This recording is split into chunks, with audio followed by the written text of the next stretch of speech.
Hi guys, मैं कुशल हूँ Eicher Bhopal से। और आज हम सिग्नल्स एंड सिस्टम्स का मॉड्यूल 11.2 देखेंगे, जिसमें हम DTFT के कुछ और एग्जांपल्स देखेंगे, जिससे हमें शायद ये कॉन्सेप्ट और बेहतर समझ आए।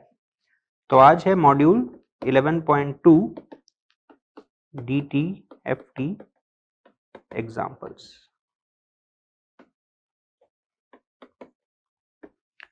तो जैसा कि हमने पिछले मॉड्यूल में देखा था कि अगर आपके पास कोई डिस्क्रीट टाइम सिग्नल हो तो उसका फूरियर ट्रांसफॉर्म आप DTFT के फॉर्मूले को यूज करके निकाल सकते हैं। और वो फॉर्मूला क्या है?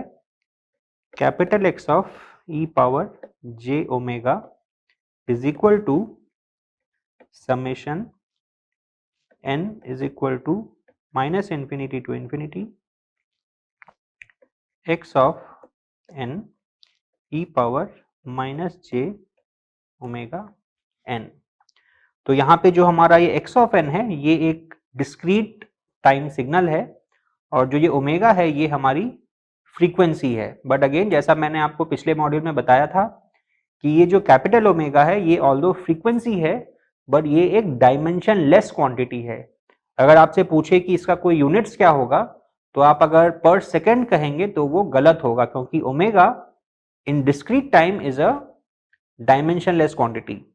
और दूसरी बात क्या है कि ये जो फूरियर ट्रांसफॉर्म है DTFT, ये एक पीरियोडिक फंक्शन है ओमेगा का, क्योंकि यहाँ पे अगर आप ओमेगा प्लस 2 पाई करेंगे तो आपको एग्जैक्टली वही सेम फंक्शन मिलेगा।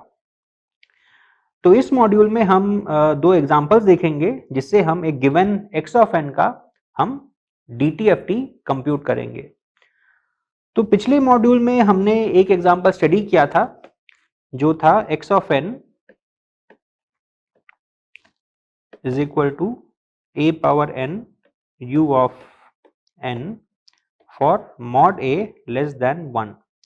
तो इसका हमने DTFT कैलकुलेट किया था यूजिंग द फॉर्मूला, और हमारा रिजल्ट आया था 1 by 1 minus A E power minus J omega. तो अब ये जो सिग्नल है ये सिर्फ n greater than equal to 0 के लिए एग्जिस्ट करता है, क्योंकि जो हमारा u ऑफ n है वो नेगेटिव n के लिए 0 हो जाता है।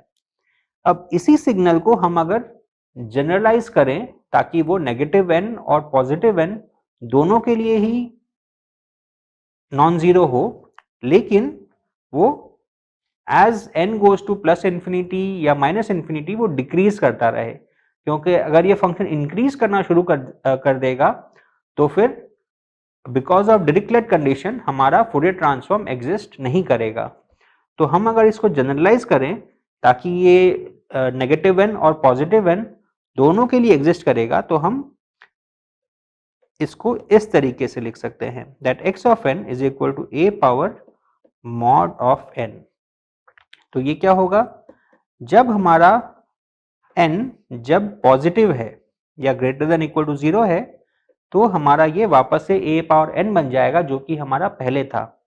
लेकिन जब हमारा n जब नेगेटिव है, तब ये सिग्नल हो जाएगा a पावर माइनस n, क्योंकि when n is negative mod of n is equal to minus n।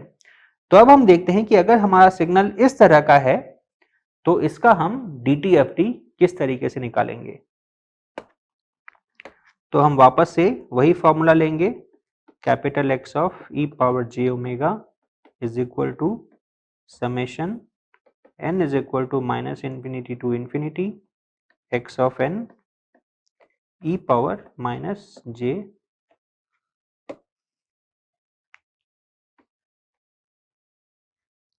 यहाँ पे हम ओमेगा का दूसरा सिंबल यूज कर रहे हैं, इसीलिए हमने उस स्मॉल ओमेगा को हटा के कैपिटल ओमेगा लिख दिया। तो यहाँ पे फिर अब हम x ऑफ n की वैल्यू सब्स्टिट्यूट करेंगे, जो कि है n equal to minus infinity to plus infinity a power mod n e power minus j omega n। अब जैसा कि हमने देखा था अभी कि जो a पावर मॉड n है उसे हम n लेस देन 0 और n greater than equal to 0 के लिए अलग अलग तरीके से लिखते हैं। जब हमारा n जब नेगेटिव है तो मॉड ऑफ n होता है माइनस n, और जब n greater than equal to 0 है तब हमारा मॉड ऑफ n होता है प्लस n। तो इसी वजह से इस समेशन को भी अब हमें दो पार्ट्स में ब्रेक करना होगा, और जो पहला टर्म है वो होगा n equal to minus infinity to minus one A power minus N E power minus J omega N, और जो दूसरा टर्म है वो होगा from zero to infinity A power N E power minus J omega N. तो अब हमें इस समेशन को करना है। तो उसके लिए हम हमारा जो सेकेंड टर्म जो है इसका तो हम रिजल्ट ऑलरेडी जानते हैं, हमने इससे पहले निकाला था। जो ये टर्म है इसके लिए हम क्या करेंगे कि हम एक सब्स्टिट्यूशन ऑफ वेरिएबल करेंगे और हम लिख देंगे that n is equal to minus M. तो हम अगर वो सब्स्टिट्यूशन करते हैं यहाँ पे, सिर्फ इसमें जो दूसरा टर्म है वहां पे हम कोई सब्स्टिट्यूशन नहीं कर रहे हैं, हम लिखेंगे m is equal to minus N. तो अगर हम वो सब्स्टिट्यूशन करते हैं तो ये हमारा टर्म हो जाएगा m is equal to 1 to infinity A power m into E power j omega m, plus ये जो टर्म है इसका समेशन हम ऑलरेडी जानते हैं, और ये होगा 1 by 1 minus A E power minus j omega. अब ये जो टर्म है इसका जो समेशन है वो भी हम ज्योमेट्रिक सीरीज के फॉर्मूले इसको यूज करके निकाल सकते हैं, और वो बन जाएगा A power J omega by 1 minus A E power J omega, और ये जो टर्म था पहले से वो हमारा था 1 minus A E power minus J omega. और इन दोनों टर्म्स को हम अगर ऐड कर देंगे तो जो फाइनल रिजल्ट है वो हमारे पास आएगा 1 minus A square divided by 1 minus 2a cos of omega plus A square. तो यहाँ से यहाँ कैसे आना है वो मैं सारे स्टेप्स अभी नहीं कर रहा हूँ क्योंकि वो बहुत सिंपल है और मैं चाहता हूँ कि आप खुद से करें। तो हमने क्या किया कि हमने एक सिग्नल लिया a पावर मॉड n और उसका DTFT एक्सप्रेशन यूज करके हमने उसका फूरियर ट्रांसफॉर्म निकाला। तो अगेन आप ये चेक कर सकते हैं कि ये जो रिजल्टेंट जो फंक्शन है ये अगेन पीरियोडिक है विद पीरियड 2 पाई, क्योंकि आप यहाँ पे अगर ओमेगा की जगह पे अगर आप ओमेगा प्लस 2 पाई लिखेंगे तो इस एक्सप्रेशन में कोई फर्क नहीं आएगा, क्योंकि जो कॉस फंक्शन है वो 2 पाई के साथ में पीरियोडिक है। यानी कि यहाँ पे भी we have capital X of e power j omega plus 2 pi is equal to capital X of e power j omega, यानी कि this DTFT is periodic with period 2 pi. अब एक और एग्जांपल देखते हैं जिसका हम अगेन DTFT कंप्यूट करेंगे। तो ये एग्जांपल हमारा सिग्नल्स एंड सिस्टम्स कोर्स का सबसे अगेन फंडामेंटल एग्जांपल है जो कि हमने बार बार देखा है, और वो है एक रेक्टेंगुलर पल्स। पर क्योंकि हम अब डिस्क्रीट डोमेन में हैं तो हम एक डिस्क्रीट रेक्टेंगुलर पल्स लेंगे instead of a continuous rectangular pulse. तो जो डिस्क्रीट रेक्टेंगुलर पल्स होता है वो कुछ इस तरह का लगता है। ये है हमारा n एक्सिस, ये है x ऑफ n,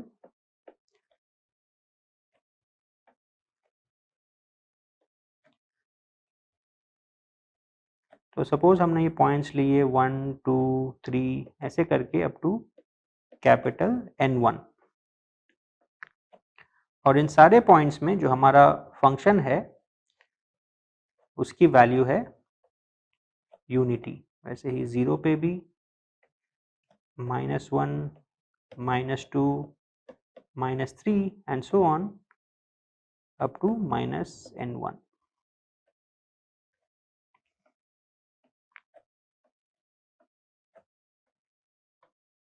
इन सारे स्मॉल n की वैल्यूज के लिए जो हमारा फंक्शन है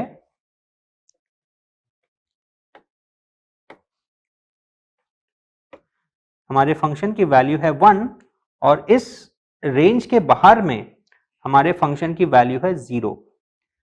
तो हमारा फंक्शन सिर्फ माइनस कैपिटल N1 से प्लस कैपिटल N1 तक ही नॉन जीरो है, यानी कि x of n is equal to 1 when mod of n is less than equal to capital N1 और उसके बाहर में वो जीरो है। तो ये है हमारा डिस्क्रीट डोमेन का रेक्टेंगुलर पल्स। अब हमें इसका फूरियर ट्रांसफॉर्म निकालना है, जो अगेन हम फूरियर ट्रांसफॉर्म के एक्सप्रेशन को यूज करके निकालेंगे। तो हमारे पास है capital X of e power j omega is equal to summation n is equal to minus infinity to infinity x of n e power minus j omega n। अब ये समेशन हमारा माइनस इन्फिनिटी से plus infinity तक जा रहा है, पर जो हमारा x ऑफ n है वो सिर्फ माइनस कैपिटल N1 से प्लस कैपिटल N1 तक ही नॉन जीरो है और उसके बाहर में वो जीरो है। और इस रेंज में माइनस N1 से प्लस N1 तक उसकी जो वैल्यू है वो है यूनिटी, यानी कि 1। तो ये जो समेशन है ये बन जाएगा summation n is equal to minus N1 to plus N1 e power minus j omega n। x of n यहाँ पे नहीं आ रहा है अगेन, क्योंकि इस रेंज में x ऑफ n की जो वैल्यू है वो है 1। तो 1 को हम किसी भी फंक्शन से मल्टीप्लाई करेंगे तो हमारे पास वही फंक्शन बचता है और जो 1 है वो उसमें एब्जॉर्ब हो जाता है। तो अब इसे समेशन करने के लिए हम फिर से एक चेंज ऑफ वेरिएबल्स यूज करेंगे और हम लिखेंगे that m is equal to n plus capital N1। तो ये जो टर्म है ये हो जाएगा summation m is equal to 0 to 2n1 into e power minus j omega m minus n1। तो अब ये जो एक्सपोनेंशियल टर्म है इसे हम दो टर्म्स में लिख सकते हैं। एक होगा e power minus J omega m और दूसरा होगा e power j omega into n1। और जो e power j omega n1 है वो m पे डिपेंड नहीं करता है, इसीलिए हम उसे इस समेशन के बाहर ले जा सकते हैं। यानी कि हम इसे लिख सकते हैं summation e power j omega n1 into summation m is equal to 0 to 2n1 into e power minus j omega m। अब ये अगेन एक सिंपल ज्योमेट्रिक सीरीज का एक्सप्रेशन है जिसे हम अगेन स्टैंडर्ड फॉर्मूले यूज करके हम लिख सकते हैं equal to e power j omega n1 जो कि हमारा पहले से है into 1 minus e power minus j omega into 2n1 plus 1 divided by 1 minus e power minus j omega. अब ये हमने एक सिंपल ज्योमेट्रिक सीरीज के फॉर्मूले को यूज करके निकाला है। अब ये जो एक्सप्रेशन है ये शायद दिखने में थोड़ा सा कॉम्प्लिकेटेड लग रहा है। हम थोड़े से मैनिपुलेशंस की मदद से इसे हम बहुत सिंप्लीफाई करके साइनोसॉइडल टर्म्स को यूज करके हम लिख सकते हैं। तो उसके लिए हम क्या करेंगे, सबसे पहले हम इसे मल्टीप्लाई और डिवाइड करेंगे by a term e power j omega by 2 और e power j omega by 2 और एक और टर्म से हम मल्टीप्लाई कर डिवाइड करेंगे वो है 2j, क्योंकि जैसा कि हम जानते हैं कि जो साइन टर्म होता है उसे हम जब फेजर यूज करके लिखते हैं तो वहां पे एक डिनोमिनेटर में 2j का टर्म आता है। तो अब जो ये e power j omega n1 है और e power j omega by 2 है, इन दोनों को हम अगर मल्टीप्लाई करेंगे तो हमारे पास क्या आएगा e power j omega into n1 plus half. तो अब हम अगर उसे इस टर्म से मल्टीप्लाई करेंगे तो हमारा बन जाएगा न्यूमरेटर में e power j omega n1 plus half और जो सेकेंड टर्म है यहां पे भी इसी तरह का टर्म आएगा with just a negative sign. So ये बनेगा e power minus J omega into n1 plus half. ये कहां से आया? यहां पे था हमारा, ये जो माइनस है इसे अंदर लेंगे तो ये बनेगा -2n1, यहां पे है +n1 तो हमारा आएगा -n1, और यहां पे है -1 और यहां से आएगा +½ तो बच जाएगा हमारा -½ फिर जो डिनोमिनेटर है वहां पे हम इस e power j omega by two term को अगर हम एब्जॉर्ब करेंगे तो वो होगा e power j omega by 2 minus e power minus j omega by 2, क्योंकि ये -j ओमेगा और +j ओमेगा बाई 2 मिलके बन जाएगा -j ओमेगा बाई 2, और यहाँ पे हमने एक 2j बाई 2j का टर्म भी रखा है।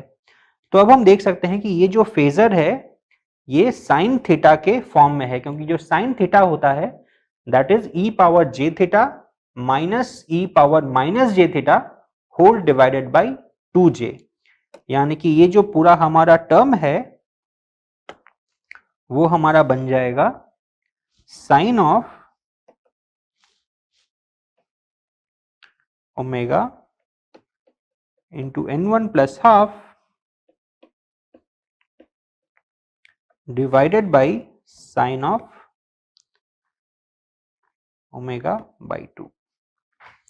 तो ये है हमारा DTFT यानी कि discrete time Fourier transform for a single rectangular pulse in the time domain. तो आपको जैसे याद होगा कि हम अगर कंटिन्यूअस टाइम डोमेन में अगर हम एक रेक्टेंगुलर पल्स लेते हैं तो उसका जो फोरियर ट्रांसफॉर्म होता है वो एक सिंक फंक्शन होता है, पर यहाँ पे हमने एक डिस्क्रीट टाइम रेक्टेंगुलर पल्स का जब हमने फोरियर ट्रांसफॉर्म लिया तो हमारे पास कुछ इस तरह का फंक्शन आया जो कि एक सिंक फंक्शन से काफी अलग है। सबसे इंपॉर्टेंट डिफरेंस तो क्या है कि ये जो फंक्शन है ये अगेन एक पीरियोडिक फंक्शन है, जो सिंक फंक्शन है वो पीरियोडिक नहीं होता है, पर ये जो फंक्शन है ये पीरियोडिक है और उसे पीरियोडिक होना भी पड़ेगा क्योंकि DTFT is always periodic irrespective of कि आपका जो डिस्क्रीट टाइम सिग्नल है वो किस तरह का है। तो इसे हम अगर अब प्लॉट करना चाहें कि देखें कि ये लगता कैसा है तो इसे हम इस तरीके से कर सकते हैं। तो हमारा जो फंक्शन है capital X of e power j omega वो है sine of omega n1 plus half divided by sine of omega by 2। तो सिंप्लिसिटी के लिए हम अगर n1 को अगर 2 लेते हैं तो हमारे पास आता है capital X of e power j omega is equal to sine of 5 omega by 2 divided by sine of omega by 2। अब इसे हम अगर प्लॉट करना चाहें तो ये है हमारा ओमेगा एक्सिस, ये है हमारा capital X of e power j omega. तो जब हमारा ओमेगा जब 0 है तो क्या होगा, जो हमारा डिनोमिनेटर है वो भी 0 हो जाएगा और न्यूमरेटर जो है वो भी 0 हो जाएगा। तो यहाँ पे 0/0 फॉर्म है जो कि प्रॉब्लमैटिक है, लेकिन हम इसे अगेन एल हॉस्पिटल्स यूज करके हम इसे सॉल्व कर सकते हैं। और हम अगर ऐसा करेंगे तो हमारे पास आएगा कि जब ओमेगा 0 है तो हमारे फंक्शन की वैल्यू होगी 5। ये मैं अभी डिराइव नहीं कर रहा हूं, पर मैं उम्मीद करता हूं कि आप इसे बड़ी आसानी से डिराइव कर सकते हैं। तो ओमेगा इक्वल टू 0 पे ये 5 होगा और ये धीरे धीरे फिर डिक्रीज करेगा, डिक्रीज करके ये 0 को क्रॉस करेगा। अब ये 0 को क्रॉस कब करेगा? सबसे पहली बार ये 0 को क्रॉस तब करेगा जब हमारा जो ये फंक्शन है इसका आर्ग्यूमेंट होगा पाई, क्योंकि जब ये आर्ग्यूमेंट जब पाई होगा तो sine of pi will be 0, तो हमारा ये फंक्शन 0 हो जाएगा एज लॉन्ग एज हमारा डिनोमिनेटर कोई नॉन जीरो नंबर हो। तो ये जब पाई होगा यानी कि omega will be equal to 2 pi by 5 because when omega is 2 pi by 5 तो ये आर्गुमेंट हो जाएगा पाई और sine of pi is 0 and when omega is 2 pi by 5 तो यहाँ पे हम अगर इसे सब्स्टिट्यूट करेंगे तो हमारे पास आएगा pi by 5 and sine pi by 5 is not 0 so definitely हम ये कह सकते हैं कि omega equal to 2 pi by 5 पे ये फंक्शन हमारा 0 है। फिर हम ओमेगा को और बढ़ाएंगे तो ये नेगेटिव होता जाएगा, फिर धीरे धीरे ये बढ़ के ये फिर से हमारे एक्सिस को क्रॉस करेगा और वो कब करेगा, जब हमारा ये आर्ग्यूमेंट हो जाएगा 2 पाई यानी कि our omega is 4 pi by 5। जब हमारा ओमेगा 4 पाई बाई 5 है तो ये हो जाएगा sine of 2 pi and sine of 2 pi is again 0 और इस वैल्यू के लिए जो डिनोमिनेटर है वो होगा sine of 2 pi by 5 which is again non zero, यानी कि हम ये कह सकते हैं कि omega equal to 4 pi by 5 के लिए अगेन हमारा जो फूरियर ट्रांसफॉर्म है वो ये जीरो एक्सिस को क्रॉस करता है और ये जो इसकी मिनिमम वैल्यू है वो कहां पे होगी, वो होगी एट पाई बाई 2 क्योंकि पाई बाई 2 पे क्या हो रहा है, जब omega equal to pi by 2 है तो हमारा ये हो जाएगा साइन ऑफ 5 पाई बाई 4 और ये हो जाएगा sine of 5 pi by 4 is -1 and sine of pi by 4 is 1, यानी कि जो हमारा ये वैल्यू है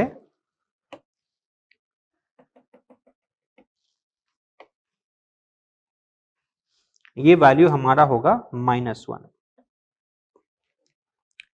तो फिर से हम जब ओमेगा को बढ़ाएंगे तो हमारा सिग्नल फिर इंक्रीज करेगा up to a certain value और फिर वो डिक्रीज करने लगेगा और ये जो फिर मैक्सिमम वैल्यू आएगी ये आएगी at omega equal to pi because when omega equal to pi this is sine of 5 pi by 2 divided by sine of pi by 2 which will be equal to 1।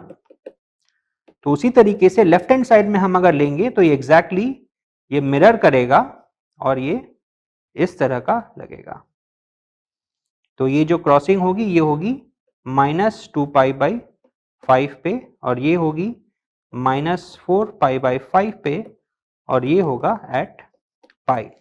और क्योंकि हम जानते हैं कि जो हमारा DTFT होता है वो पीरियोडिक होता है विथ पीरियड 2 पाई, तो हमें अगर -पाई और पाई के बीच में हमारा सिग्नल अगर मिल गया है तो आगे के लिए हम बस इसकी कॉपीज को रिपीट कर सकते हैं जिससे हमें कंप्लीट ओमेगा एक्सिस में हमारा फूरियर ट्रांसफॉर्म हमें मिल जाएगा। पर जो मैटर करता है वो सिर्फ एक 2 पाई पीरियड के लिए ही मैटर करता है क्योंकि आगे और पीछे वो सिग्नल सिर्फ अपने आप को रिपीट करता रहता है, उसमें कोई नया इंफॉर्मेशन एग्जिस्ट नहीं करता है। तो ये थे 2 सिंपल एग्जांपल्स DTFT के जिससे आपको शायद ये कॉन्सेप्ट और बेटर समझ में आया होगा। अगले मॉड्यूल में हम DTFT की कुछ प्रॉपर्टीज देखेंगे और देखेंगे कि उनमें और कंटिन्यूअस टाइम सिग्नल्स में क्या सिमिलैरिटीज हैं और क्या डिफरेंसेस हैं। Thank you.